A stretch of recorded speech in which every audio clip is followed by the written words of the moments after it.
예, 우리 주에 있는 성도들과 함께 인사 나누도록 하겠습니다. 사랑합니다. 축복합니다. 네, 오늘 추수감사주일입니다.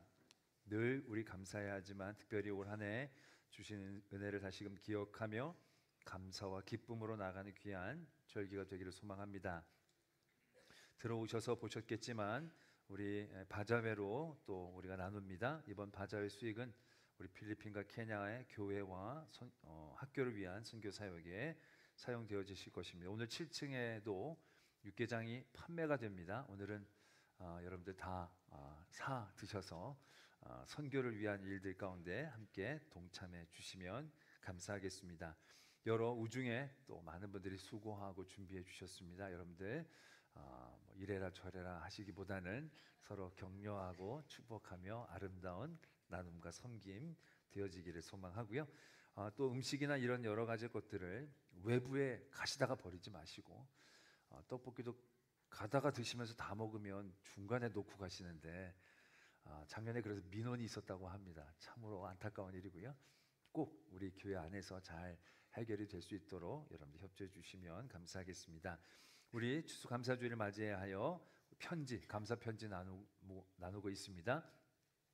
편지지에 그 스크래치하는 부분을 먼저 스크래치하면 절대로 배달이 안 됩니다. 여러분들 마치 뽑기 하듯이 여러 장 가져가셔서 그거 하지 마시고요. 꼭 가져가셔서 편지를 쓰시고 보내시고 받으시는 분들이 그걸 스크래치 하셔서 기쁨을 나눌 수 있었으면 좋겠고요. 커피가 되어지지 않는다 할지라도 감사가 커피보다 더 귀하다 생각하시고 감사로 더 풍성해질 수 있었으면 좋겠습니다. 이번에도 편지를 2통 이상 쓰신 분들에게는 추수감사 마그네틱 우리 작가가 그린 그림으로 또 예쁘게 준비를 했습니다. 2통 이상을 쓰시면 자석을 드립니다. 여러분들 받자고 하는 게 아니라 감사하자고 하는 거니까 많이 편지들 또 나눠주시면 고맙겠습니다. 오늘은 1부부터 4부 예배까지만 드려집니다. 주변에 5부 예배를 드리신 분들이 있으면 잘 말씀해 주셔서 오늘은 5부 예배가 드려지지 않다라고 잘 광고해 주시기 부탁을 드리겠고요. 돌아오는 주일에는 성찬 예식이 있습니다. 11월 첫째 주일 모든 세례교인들 성찬에 참여하는 것이 의무입니다. 성찬에 꼭 참여할 수 있기를 바랍니다. 오늘 의료선교부 의료강좌 피부에 대한 의료강좌가 있는데요. 관심 있는 분들 또 많은 또 참여를 부탁을 드리겠습니다. 지난 주일 은혜 가운데 하반기 세례와 입교 예식이 있었고요. 80분의 또 입교와 세례자가 있었습니다. 너무 감동스러운 시간들이었고요. 입교와 세례하신 분들을 위해 늘 기도해 주시고 축복해 주시면 감사하겠습니다. 돌아오는 토요일 저희 교회에서 용천로의 남선교회가 주최하는 연합 찬양제가 있습니다. 많은 외부에 또 손님들이 오시게 되기 때문에 토요일 날 가급적 저희 성도들께서는 주차장 이용들을 자제해 주시고 오신 분들을 위해 잘 배려해 주시면 감사하겠습니다. 네, 오늘 새롭게 등록한 성도님들이 계십니다. 안현경 성도님, 박병권 성도님, 이강성 집사님께서 인도해 주셨는데 한번 자리에서 일어나시면 박수로 환영하기로 합니다. 네, 저기에 계십니다. 감사합니다. 잘 오셨습니다. 네, 예배 마치시고 1층에는 새가족주실에서 저를 만나주시면 고맙겠습니다. 오늘 우리에게 주시는 하나님의 말씀 보도록 하겠습니다. 신약성경 골로새서 3장 15절로 17절까지 말씀. 제가 가지고 있는 신약성경 327면에 있는 골로새서 3장 15절로 17절까지 말씀 제가 봉독 드리겠습니다. 그리스도의 평강이 너희 마음을 주장하게 하라. 너희는 평강을 위하여 한 몸으로 부르심을 받았나니 너희는 또한 감사하는 자가 되라. 그리스도의 말씀이 너희 속에 풍성히 거하여 모든 지혜로 피차 가르치며 권면하고 시와 찬송과 신령한 노래를 부르며 감사하는 마음으로 하나님을 찬양하고 또 무엇을 하든지 말에나 일에나 다 주 예수의 이름으로 하고 그를 힘입어 하나님 아버지께 감사하라. 아멘. 하나님의 말씀입니다. 이 시간 할렐루야 찬양대가 하나님께 찬양으로 영광을 돌리겠습니다. 오늘 말씀을 위해 함께 기도드리겠습니다. 사랑의 하나님 아버지, 귀한 말씀 주심 감사합니다. 오늘도 그 말씀을 통한 하나님의 마음 알아가게 하실 때에 그 마음을 통한 더 깊은 사랑을 알게 하시고 그 그 사랑을 힘입어 말씀 따라 살 수 있도록 도전케 하여 주시옵소서. 이 시간도 온전히 성령으로 저희를 인도해 주실 줄 믿사옵고 예수 그리스도의 이름으로 기도드립니다. 아멘. 저희 교회에서 절기로 지키는 절기가 있다면 부활절이 있고 추수감사절이 있고 성탄절이 있습니다. 또 교회 창립 기념주일도 지키게 되죠. 이 중에서 우리가 듣기는 이 신앙적인 세 가지 절기 중에서 추수감사주일은 성경에서부터 비롯된 절기는 아닙니다. 성경에서 비슷한 절기에 대한 이야기는 있습니다. 맥추절이라고 이스라엘 민족이 밀을 수확하고 나서 드리는 그러한 절기이죠. 그래서 여름에 보면 맥주 감사주일을 지키는 교회들도 있음을 보게 됩니다. 추수감사주일은 그런 성경의 사건으로부터 유래된 건 아닙니다. 이 추수감사주일은요, 미국에서부터 온 겁니다. 영국의 헨리 8세가 왕이 되어지고 나서부터 개신교들에 대한 탄압이 심해집니다. 여러 대에 걸쳐 탄압이 진행이 되면서 많은 청교도들이 신앙의 자유를 찾아 신대륙으로 가고자 합니다. 그 가운데 102명의 사람들, 청교도인들이 메이플라워라는 배를 구해서 신대륙으로 옮기고자 합니다. 1621년 8월이라고 합니다. 8월에 배가 출항을 했는데 출항하자마자 배에 물이 새기 시작하는 겁니다. 그래서 다시 되돌아갑니다. 한 달여 배를 수리하고 난 다음에 9월에 다시금 출항을 하게 됩니다. 그리고 63일 정도 항해가 이어졌다고 합니다. 험난한 항해 가운데 한 분이 돌아가시고 또 험난한 가운데에서도 한 명이 태어나서 102명의 청교도들이 땅에 딛게 됩니다. 그때가 11월 말경에 가까운 계절입니다.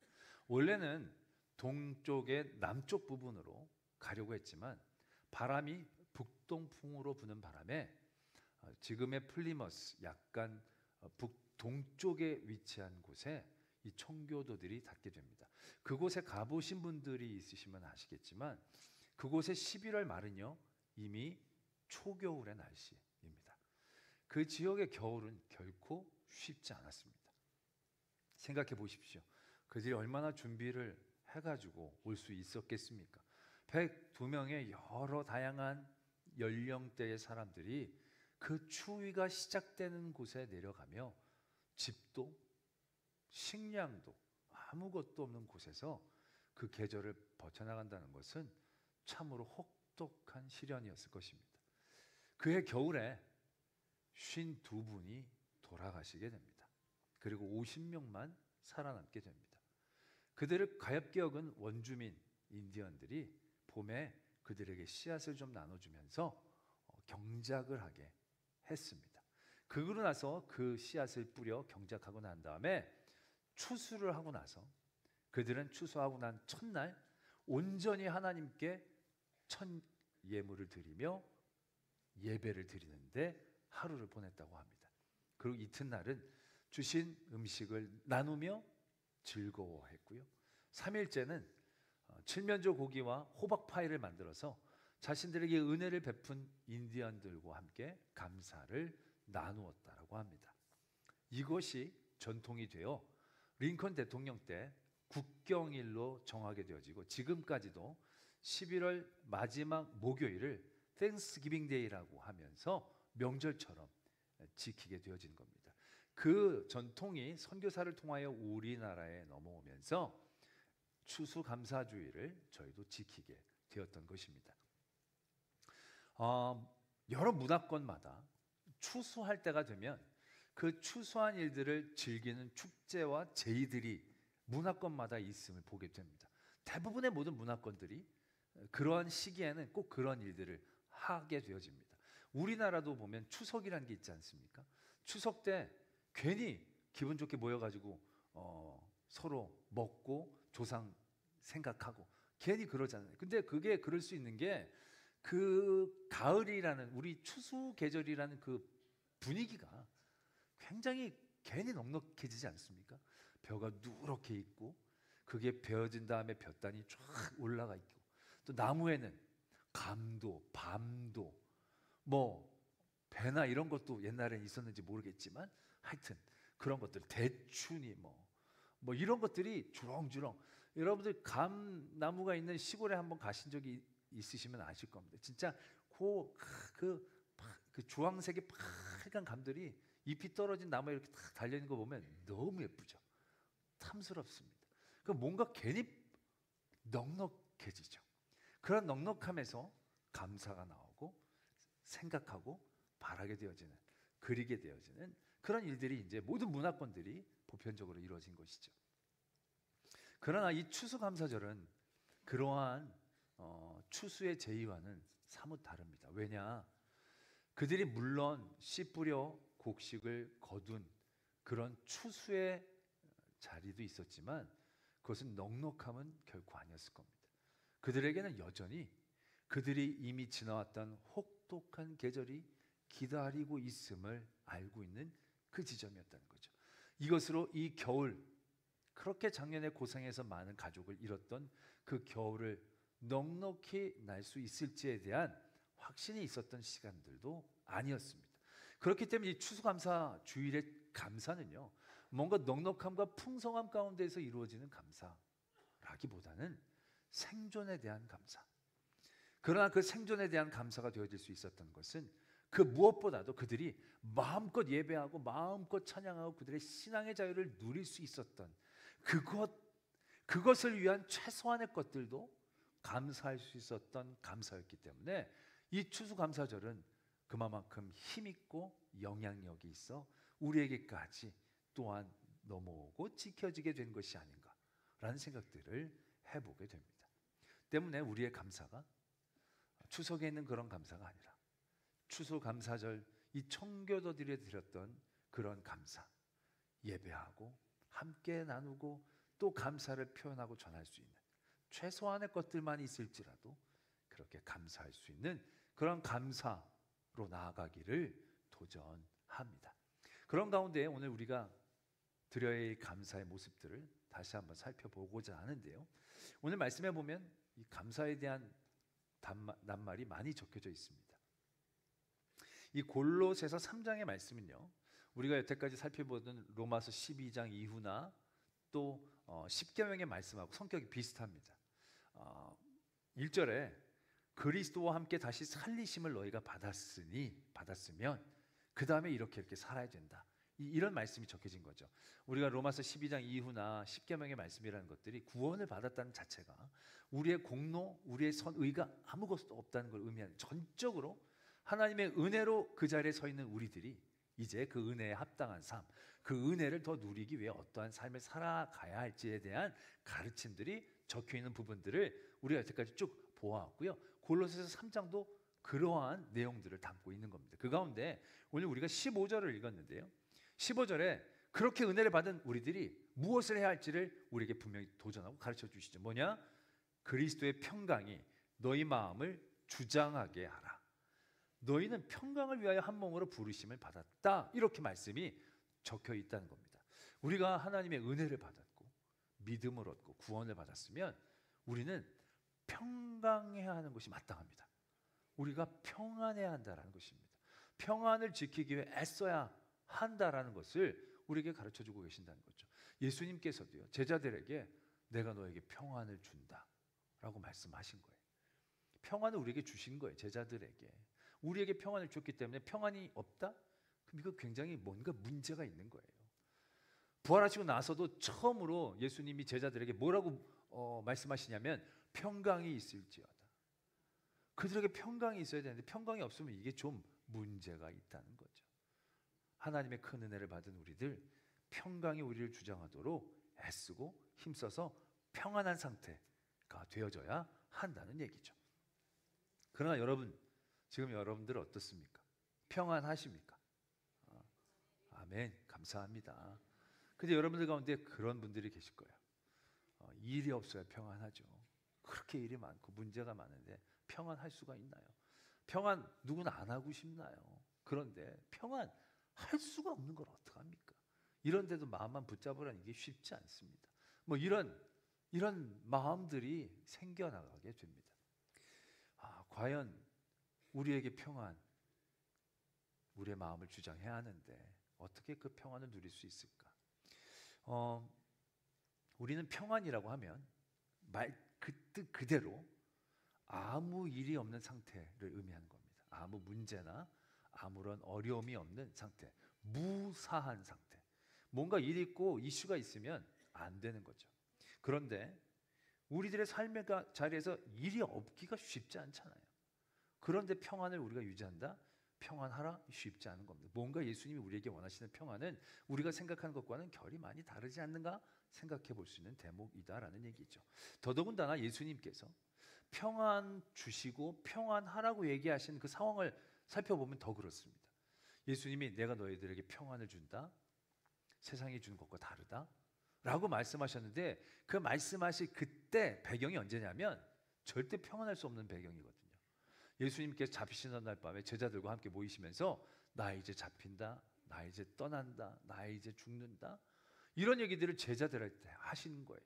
아니 예수님만 바라보면서 따라왔던 제자들에게 그런 말씀을 주셨는데 제자들이 평안할 수 있겠어요?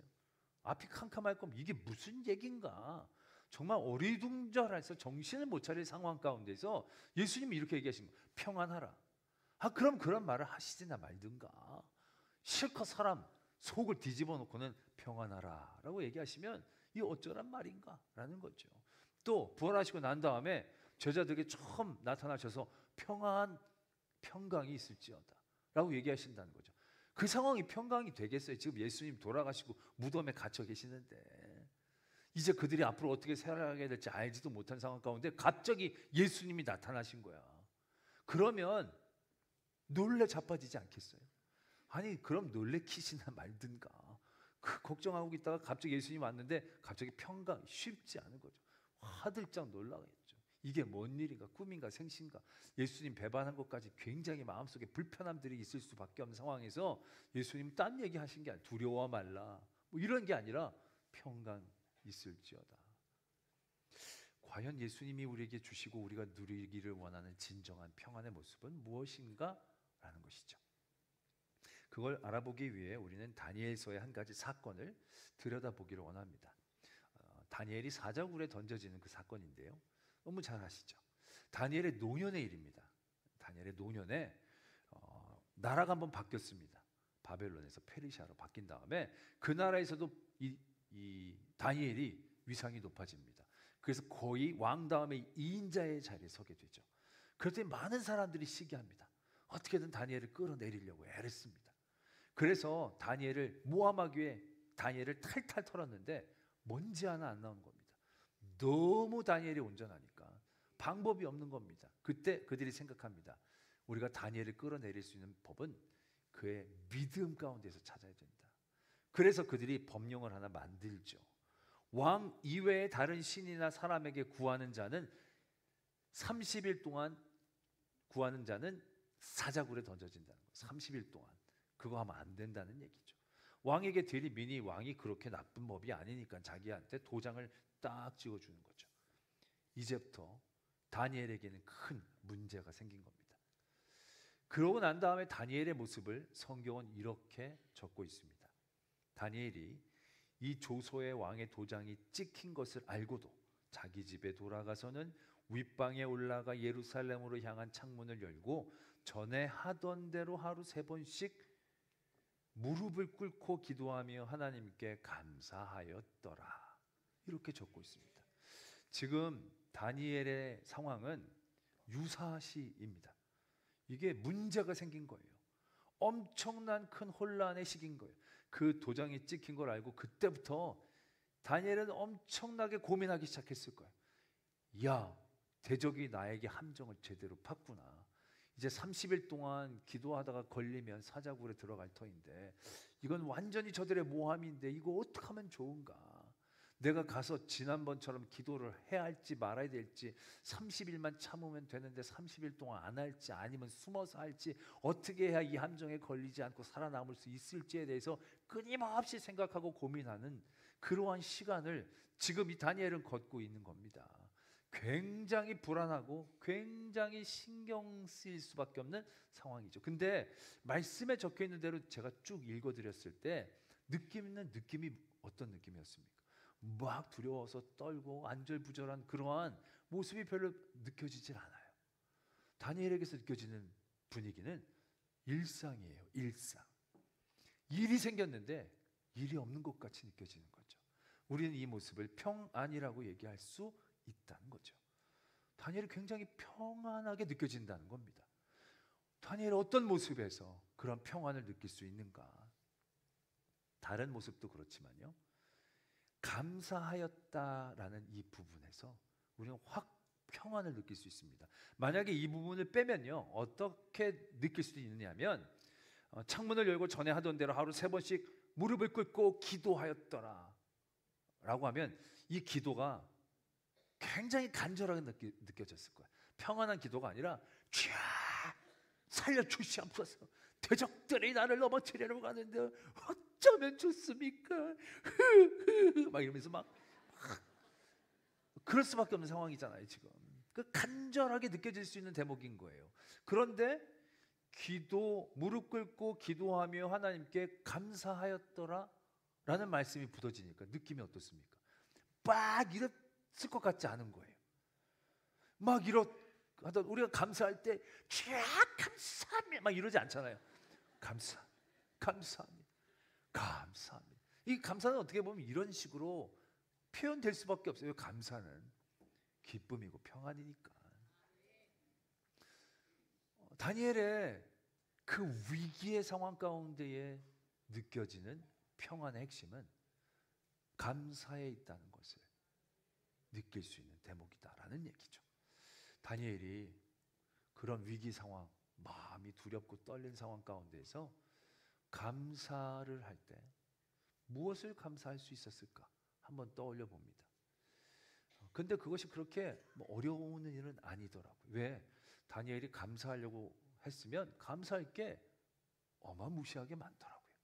그의 이전의 여러 가지 삶을 다시 한번 되돌아보면 그가 포로로 끌려와서 왕의 음식을 거절하고 채소만으로 사람들 앞에 뛰어나게 세워지고, 느부갓네살 왕이 희한한 꿈을 꾼 다음에 꿈까지 맞추라고 할 때 아무도 못 맞추니까 모든 지식인들이 다 죽을 수밖에 없는 위기 가운데서 하나님이 다니엘에게 그 꿈까지 알려주시고, 그래서 그 꿈을 해몽하게 하셔서 모든 사람을 살리게 하고, 금신상을 세웠을 때도 다니엘과 세 친구들은 그 위기를 넘어가고, 제국이 바뀌었음에도 불구하고 다니엘은 등용이 되어 지금까지 지켜주신 하나님의 은혜를 생각하면 감사할 따름이고, 그런 감사가 이제 더 살지 않아도 받은 은혜가 충분하다라는 마음의 평안의 모습이 될 수 있었다라는 사실들을 발견하게 된다는 얘기죠. 때문에 성도에게 요구되어지는 평안의 모습은요, 일이 없고 문제가 해결되어진 상태를 의미하는 게 아닙니다. 그런 것들은 여전히 있을 수 있지만, 그런 상황 가운데에서도 감사가 고백되어질 수 있다면 그 자리를 평안의 자리라고 얘기할 수 있겠다라는 것입니다. 여러분들의 삶의 자리, 아무 문제가 없다고 평안한 거 아니에요. 아무 문제가 없으면 평안할 것 같죠? 아니요. 아무 문제만 없으면 어떤 현상이 일어나느냐면 이런 현상이 일어납니다. 왜 아무 문제가 없지? 왠지 불안한데? 이제 곧 터질 때가 됐는데? 그러면서 늘 불안하고 전전긍긍해지는 상태가 되어지는 거예요. 아무 문제가 없다고 평안한 게 아니라는 거예요. 아무 문제가 없을 그때에 감사가 고백되어질 때, 지금까지 지켜주시고 아무 일 없게 감사, 이게 평안인 거예요. 더 나아가 여전히 문제가 있을지라도 내 삶에 감사가 고백되어지면 그걸 평안하다라고 얘기할 수 있다는 거예요. 시편 23편의 말씀에 보면 사망의 음침한 골짜기를 지나가고 원수가 내 목전 앞에 있어도 평안한 거예요. 평안한 거예요. 왜? 그가 입술로 감사가 고백되어지니까. 하나님의 함께 하심이, 하나님이 상을 차려주심에 대한 감사가 고백되어질 때 모든 문제와 두려움 가운데에서 우리가 평안한 모습이 이것이다라는 것을 우리에게 가르쳐주고 계신다라는 겁니다. 오늘 말씀도 보면요, 우리에게 평강의 마음을 주장하게 하라 라고 적고 계십니다. 그리고 또한 감사하는 자가 되라. 평강 다음에 감사가 바로 나와요. 그냥 병렬식으로 평강해라, 감사해라 이런 말씀이라고 이해할 수도 있을 거예요. 그런데 오늘 말씀에 보면 평강이 너의 마음을 주장하게 하라라고 말씀하신 다음에 감사하라라고 적고 있지 않고 감사하는 자가 되라라고 적고 있어요. 이건 투두의 문제가 아니라 투비의 문제인 거예요. 이건 갑자기 감사가 또 튀어나오는 게 아니고 평강이 우리의 마음을 주장하게 되어질 때 우리가 보여지는 현상이 바로 감사라는 것을 우리에게 분명히 하고 있다라는 것입니다. 또 이게 너무 은혜가 되는 게 평강이 우리의 마음을 주장하게 하는 그 방법적인 지혜가 감사하는 곳에 있음을 깨닫게 되어지기도 한다는 거죠. 우리가 평강이 너의 마음을 주장하게 하라 라고 말씀이 적혀져 있어서 마음이 평강하려고 합니다. 여러분들이 막 두려운 일들이 막 있어요. 뭐 내일 큰 문제가 있고 해결해야 될 일들이 있고 또 뭐 시험을 앞둔 막 자녀들이 있고 그래서 마음이 막 불안한데 평강하라고 해서 이제 평강의 마음을 주장하려고 합니다. 그럼 여러분들 어떻게 합니까? 기도하죠. 어렵습니까? 기도 안 합니까? 막 기도를 막 합니다. 기도할 때는 좀 마음이 괜찮다고도 기도가 끝나는 그 순간부터 또 평강이 쉽지 않지 않습니까? 그래서 우황청심환 하나 먹으면 진정이 되지만 그것도 약 기운이 떨어지면 끝인 거예요. 두려워하지 말라, 놀라지 말라, 담대하게 물러갈지어다, 문제들 떠나갈지어다 막 신나게 소리치지만 신나게 소리칠 땐 물러갔다가도 밀어낸 물이 다시 밀려 들어오듯이 문제와 걱정들은 우리들에게 굉장히 집요하게 따라오게 되어지는 것을 경험할 때가 많이 있습니다. 어떻게 하는 것이 평강이 우리의 마음을 주장하게 하는 방법인가? 문제, 걱정, 근심, 소리친다고 물러가는 것도 아니고 외면한다고 없어지는 것도 아니고 어찌하면 좋을까? 우리가 고민할 때가 많이 있다라는 얘기죠. 그런데 그 방법적인 일이 감사를 통해서 우리에게 이루어진다는 거예요. 미국에서 의사를 하시던 분이 저에게 이런 얘기를 하신 걸 들은 적이 있습니다. 미국은 의료 체계가 좋지 않습니다. 우리나라는 의료보험이 잘 돼 있어서 여러분들이 1년에 한 번씩 정기 검진도 받으시고 받지 않으면 보험공단에서 받으라고 막 독촉도 오고 정말 기가 막히게 좋은 나라예요, 우리나라가. 미국은요, 그거 굉장히 경비가 많이 든다고 합니다. 그래서 웬만한 사람들은요, 정기적으로 검진 꿈에도 생각하지 못한다는 거예요. 그러니까 증상이 나타나야 병원에 온다는 거죠. 그 증상이 나타나서 병원에 오면 대부분 너무 늦을 때가 많다는 거죠. 그럼 얘기를 합니다. 암이십니다 라고 얘기하면 동양인들은요, 처음에는 받아들이지 않는답니다. 그리고 굉장히 절망하고 두려워한다는 겁니다. 왜 내게 이런 병이 오냐고. 내가 열심히 산 죄밖에 없는데 왜 나에게 이런 일이 있냐고.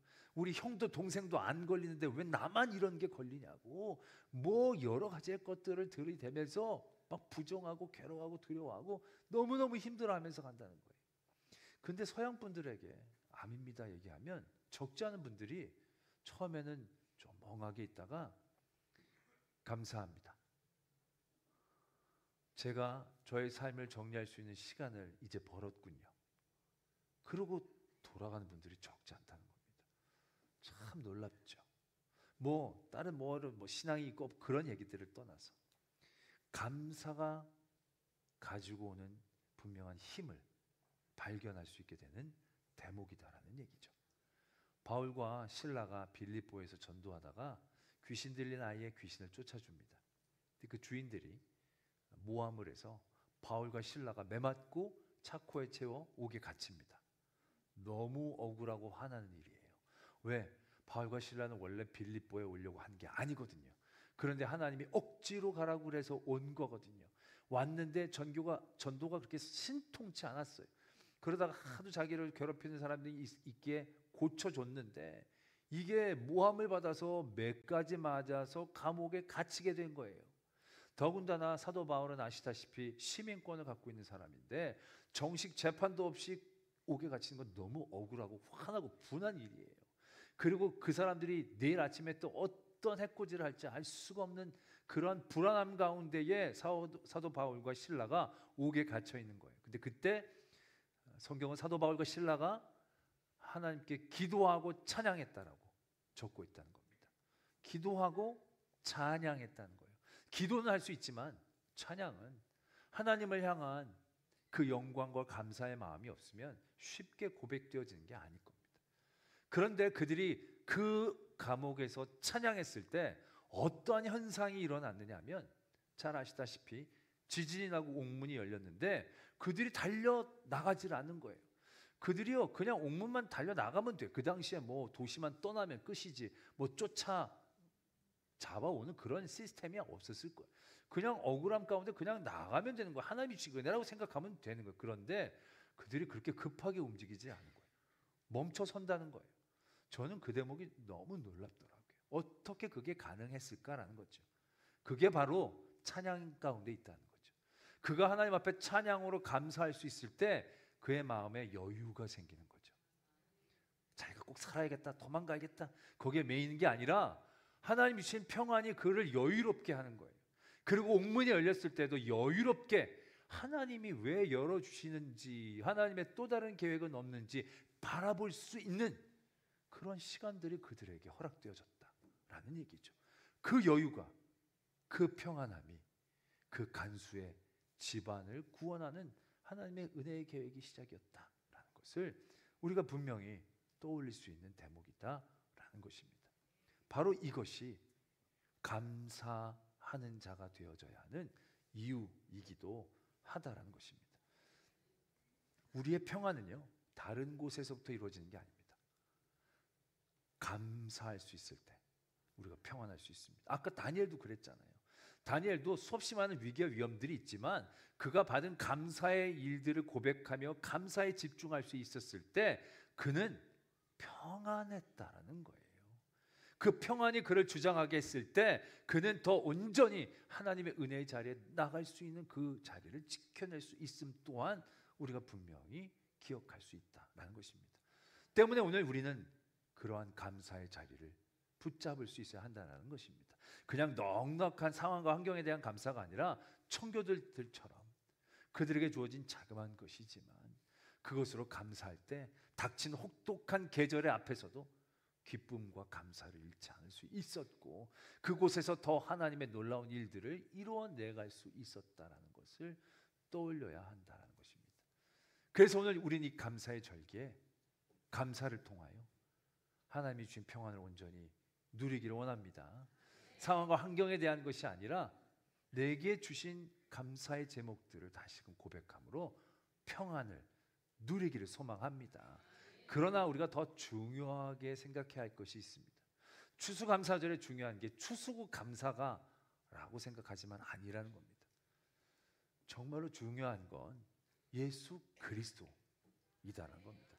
오늘 골로새 3장 15절에서 17절 말씀 감사라는 단어가 많이 적혀 있어서 감사가 강요되어지는 것처럼 보이지만 아니에요. 감사는 어떻게 보면 수단, 방법과 길이는 거예요. 무엇을 위한 수단과 방법과 길이냐?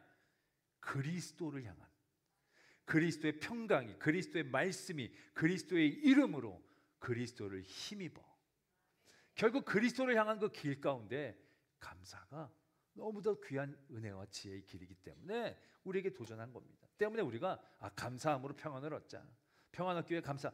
여기에 매이면 안 되는 거고 이 모든 것의 중심 가운데 그리스도가 있어야 한다는 겁니다. 마치 성탄절에 크리스마스 추리도 있고 선물도 있고 루돌프도 있는데 아기 예수가 빠질 때가 많잖아요. 우리가 추수감사절에도 내가 받은 거 많이 있고 그 받은 것에 감사하고 기뻐하면 내 자신은 있는데 그리스도가 빠질 때가 많이 있다는 거예요. 그리스도가 빠진 평강은 절대 평강일 수 없고요. 그리스도로 인한 감사가 아닌 감사는요 세상 것과 다를 바가 없는 거예요. 오늘 이 추수감사절을 통해서 그 청교도들의 감사, 예수 그리스도를 향한 그 감사, 예수 그리스도로 얻어낸 평안들을 온전히 누릴 수 있는 저와 여러분들이 되어지기를 소망합니다. 기도하겠습니다. 오늘 말씀을 묵상하시면서 감사드리기를 원합니다. 여러분들에게 주신 놀라운 감사의 제목들, 그 일들을 통하여 여러분들 여전한 문제가 있고 어려움이 있지만 평안 얻기를 원합니다. 그 평안을 통해 그리스도에게 더 나가는, 그리스도의 나감으로 더 큰 평안을 누리는 저희들 되게 해 주시옵소서. 이러한 기도의 제목으로 하나님 앞에 나가겠습니다. 사랑의 하나님 아버지, 우리와 함께하여 주심을 감사합니다. 이 은혜들 가운데 늘 감사롭게 있는 저희들 되게 하시고 아버지 하나님 감사합니다.